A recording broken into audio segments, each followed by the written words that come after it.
Hello everyone, welcome to the channel Shikshak. इस series में हम कवर कर रहे हैं 10th क्लास साइंस का first chapter that is chemical reaction and equation. Chemical reaction और इक्वेशन में हमने पढ़ा केमिकल रिएक्शन क्या है, फिजिकल और chemical change and some examples of physical and chemical change. अब जो हम पढ़ेंगे that are the examples of chemical reaction.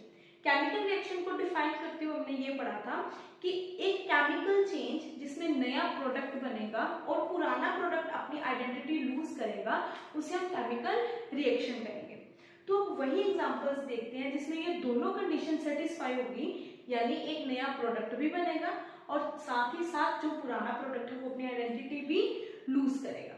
तो देखते हैं कुछ एग्जांपल्स ऑफ केमिकल रिएक्शन और उसको डिस्कस करते हैं। First example is digestion. तो digestion that occurs in our body, ये केमिकल रिएक्शन है? यस है, क्योंकि अ स्वेलो फूड जब हम खा गए तो वो डाइजेस्ट हो गया।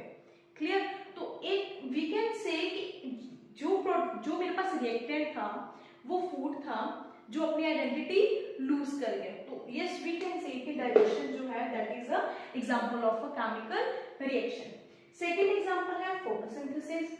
Photosynthesis making of on food by green plants. So yes, this is also a chemical reaction. Next is cooking, boiling of egg, respiration, rotten vegetables, combustion. Combustion means burning of wood.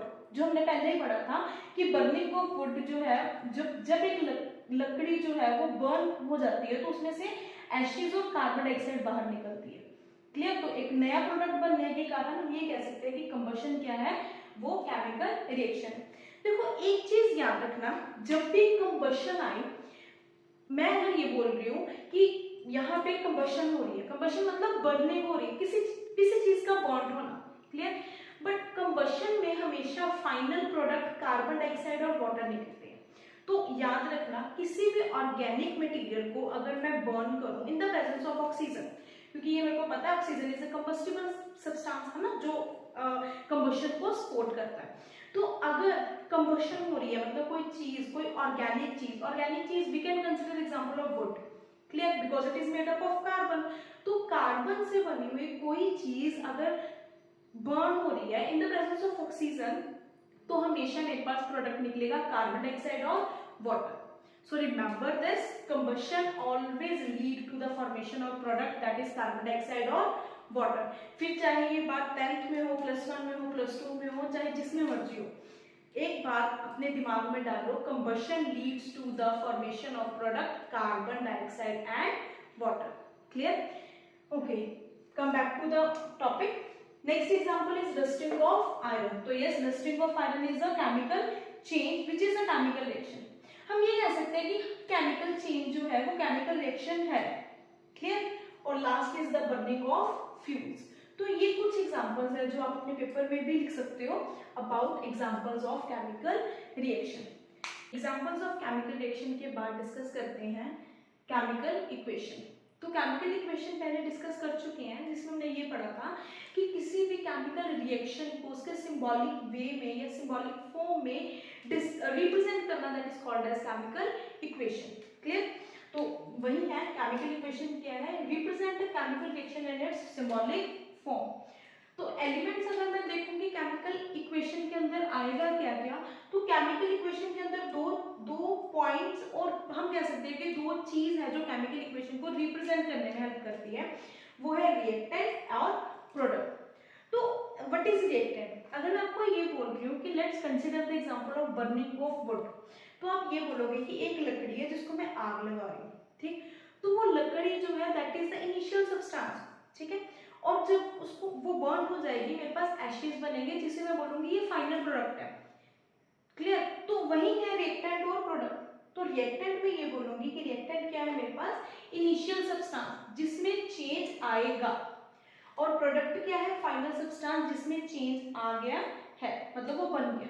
Clear? तो reactant क्या है हमारे पास हमेशा initial substance, product क्या है, final substance. अच्छा, reactant और product को थोड़ा और सिंपलीफाई करते हैं। सॉलिड ऑफ मिल्क की एग्जांपल ली हमने, ठीक? उसमें क्या किया था हमने, मिल्क में a little amount of lemon add किया तो मेरे पास चीज बन के बाहर आया।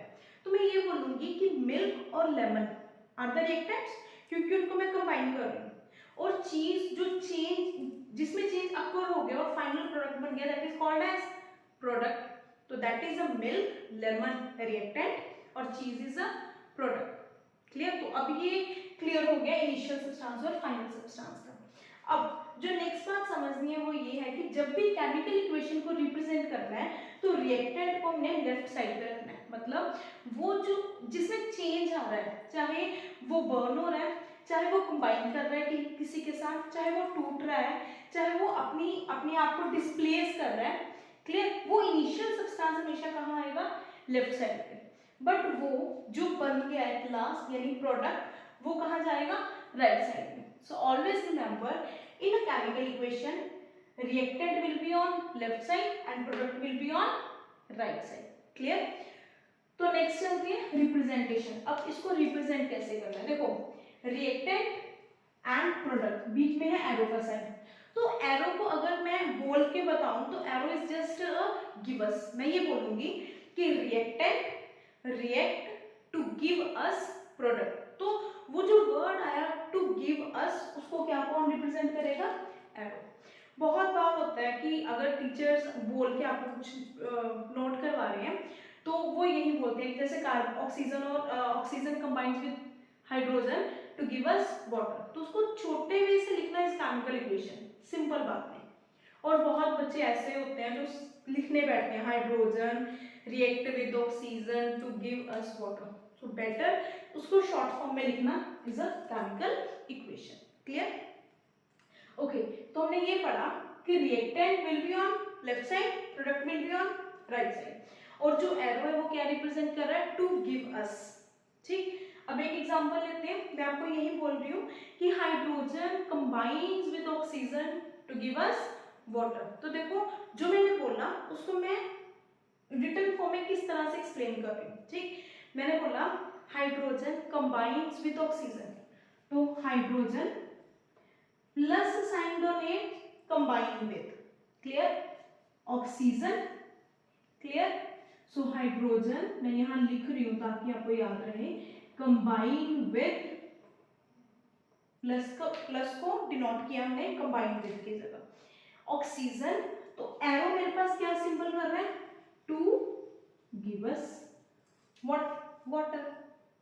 तो अब इतना बड़ा लिखने से बेटर था मैंने इसको एलिमेंटल फॉर्म में और सिंबॉलिक फॉर्म में शॉर्ट फॉर्म में लिख दिया, H2 plus O2 give us H2O. This is the chemical equation. अब ये लिखना टफ था मेरे लिए, पूरा hydrogen combine with oxygen to give us water, या ये लिखना इजी था? ऑब्वियसली नीचे वाला लिखना इजी था।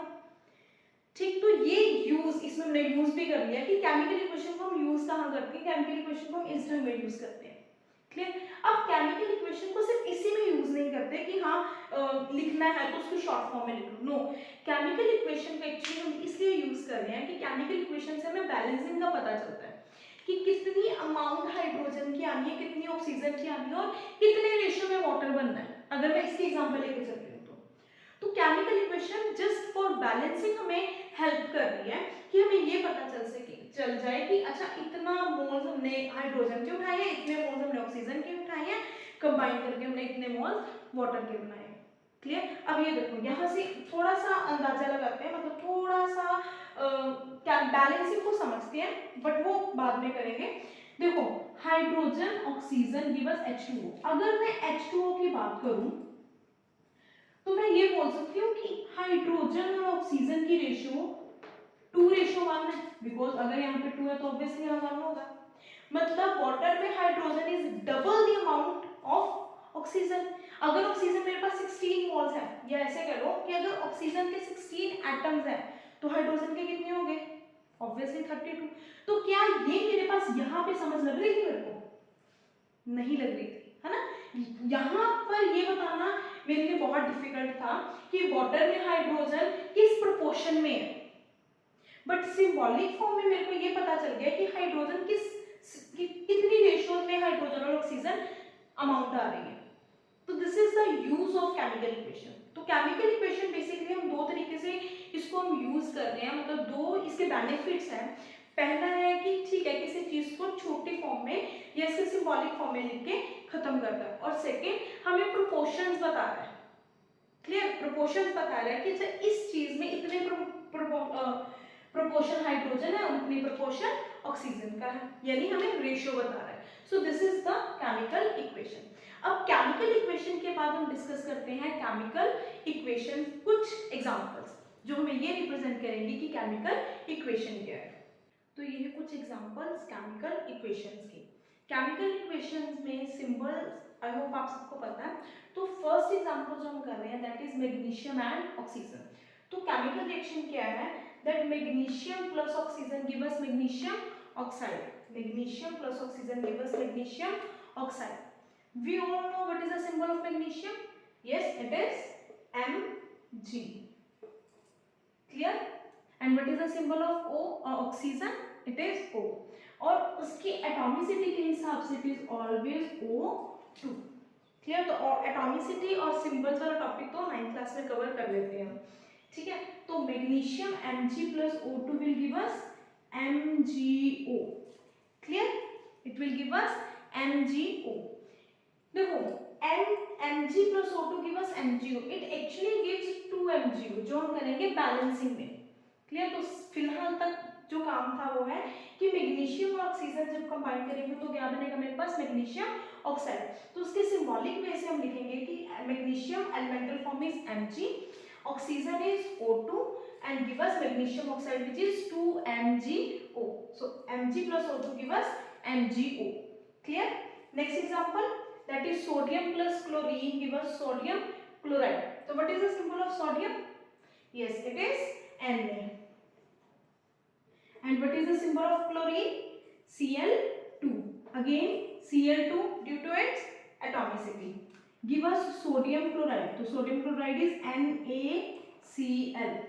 तो इसको जब बैलेंस करेंगे तो दिस इज द, देखो this is just simple chemical equation. अगर मैं आपको केमिकल इक्वेशन की एग्जांपल दे रही हूँ तो ये केमिकल इक्वेशन की एग्जांपल है, क्लियर, कि मैं आपको बोल रही हूँ कि सोडियम में क्लोरीन को जब ऐड करेंगे तो सोडियम क्लोराइड बनेगा। तो उसको मैं सिंबॉलिक वे में लिख रही हूँ कि Na plus Cl2 give us NaCl।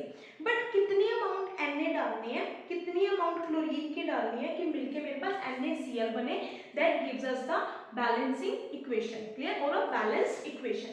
इसलिए बैलेंसिंग को छोड़ते हुए अगर हम सिर्फ इक्वेशंस की तरफ चले तो ये सिंपल इक्वेशन है Na plus Cl2 give us NaCl। But अब बैलेंस्ड इक्वेशन इसमें क्या आएगी, that 2Na plus Cl2 give us 2NaCl।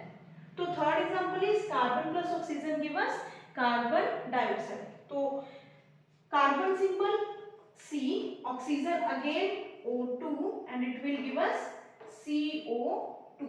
So these are the 3 examples which represents the chemical equation. अच्छा, इस केमिकल इक्वेशन में जो हम पीछे पढ़ चुके हैं उसमें से ये बताओ रिएक्टेंट और प्रोडक्ट में से रिएक्टेंट कौन है, मैग्नीशियम और ऑक्सीजन।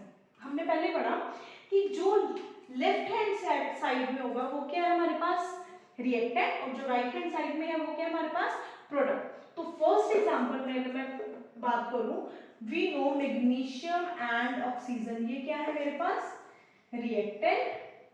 और अगर मैं बात करूं MgO तो ये क्या है मेरे पास, प्रोडक्ट, क्लियर। अब सेकंड की बात करें तो रिएक्टेंट क्या है मेरे पास, Na एंड Cl2, और प्रोडक्ट क्या है मेरे पास, NaCl। Again third, carbon and oxygen is reactant और carbon dioxide is a product. तो these are the 3 chemical equation जो ये डिफाइन कर रही है कि when chemical change occurs in a substance the new product is formed, clear, ये satisfy हो गया। Second, the product itself lose its identity. तो ठीक है, ये अपनी आइडेंटिटी भी लूज कर चुका है क्योंकि मैग्नीशियम अब क्या बन गया मेरे पास, मैग्नीशियम ऑक्साइड, क्लियर।